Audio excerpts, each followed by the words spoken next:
لحظة لا قدر الله ممكن ابنك يتوه منك او يضيع في مكان عام، بس لازم احنا كأمهات نكون مستعدين لحاجة زي كده وجاهزين ومجربين ومعلمين ولادنا يتصرفوا ازاي التصرف الصح لو ضاع منك او تاه منك في مكان عام. صلوا بينا على النبي وتعالوا نسمع مع بعض. لو انتوا الاتنين في مكان عام، انتوا طبعا من الاول لازم تكونوا مدربين، انت وابنك، او انت معوداه ومجهزاه ومخلياه يستعد نفسيا لحاجة زي كده انها لو لا قدر الله حصلت. طبعا هتفهميه اول حاجة ان لو احنا تهنا عن بعض، اول حاجة لازم تعملها ان انت تفضل ثابت في مكانك، تفضل واقف في مكانك ما تتحركش، لان انت لو اتحركت احنا كده مش هنلاقي بعض وهنتوه اكتر، هنفضل نلف حوالين بعض ويفضل هو يتوه وانا مش هلاقيه. لكن لو انت وقفت مكانك انا هرجع وهلف عليك في نفس المكان اللي كنا فيه مع بعض. فدي اول حاجة لازم يتعلمها. تاني حاجة لازم تعلميه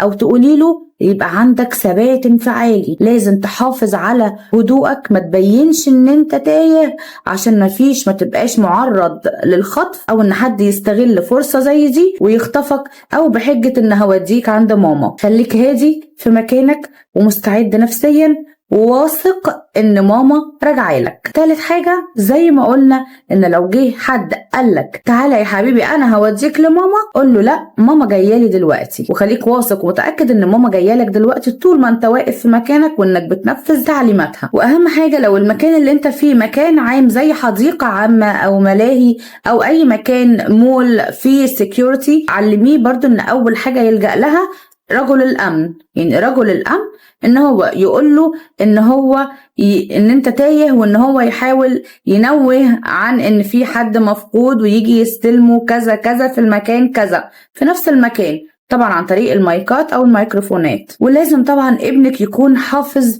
على الاقل رقمك او رقم باباه، يكون حافظ اي رقم من الارقام، ولو مش عارفه تحفظيه له حاول ان انت تعملي له اللي هي الكارت زي بتاع الباص او بتاع المدرسه الاي دي اللي بتعمل فيه صوره الطفل ويتكتب رقم تليفون ولي الامر ويبقى لابسه جوه الهدوم حتى علشان ما يبقاش باين، ولما يجي يحتاجه طبعا او اي حد يلاقيه وعايز يدور على اهله يقدر بسهولة ان هو يلجأ لرقم التليفون اللي مكتوب ويبقى عارف شخصية الشخص ده او الطفل ده ويقدر يتوصل لاهله. وطبعا اهم حاجة ان انت بس تعوديه نفسيا وتبقي مهيئاه لحاجة زي كده. لازم تجربوا الموضوع ده في البيت زي مسرحية، تتدربوا عليه كده زي مسرحية، ان لو حصل كذا انت هتعمل ايه، تفضل واقف في مكانك وما تعيطش ما تصرخش ما تلمش الناس عليك عشان ما فيش حد يخطفك. خلي عندك هدوء وتأكد ان ماما جايالك طول ما انت واقف في مكانك.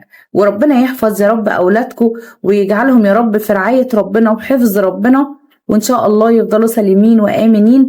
ولو عجبكم الفيديو ما تنسوش تعملوا لايك ومتابعة وتشيروه، وما تنسوش ان الدال على الخير كفاعله.